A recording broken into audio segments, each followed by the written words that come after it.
Hebrew word Eicha links this Shabbat with the fast day of the 9th of Av, which begins on Monday night. The word is nearly impossible to translate. It is a cry of pain and distress. It comes in Deuteronomy chapter 1 to express the heartbreak of Moses, who's been trying to cope with the Israelite people. He can no longer deal with the pressure they put on him, the burdens and the strife. It comes again in the vision of Isaiah, when the prophet expresses his distress. Their religious practices, he says, are meaningless without ethical action.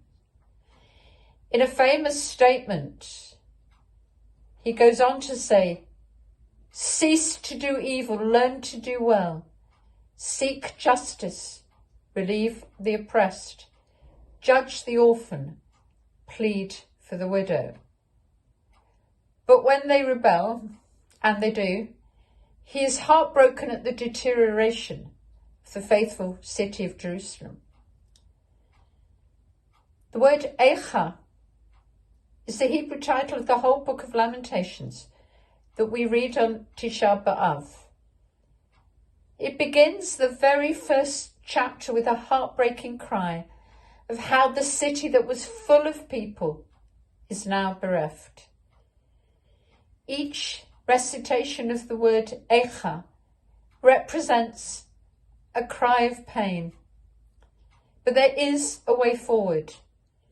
In Deuteronomy, it is to create a support structure for Moses.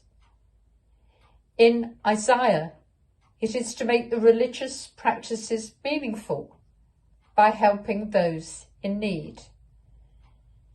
At the end of the book of Eicha, we have the phrase we use at the end of every Torah service: "Return to us, O God, and we shall return. Renew our days as of old." The Hebrew word for return links Tisha B'Av to the idea of teshuvah at the days of awe. Having come to a dark place, we now have 7 haftarot of comfort to prepare us for a new year. Shabbat Shalom.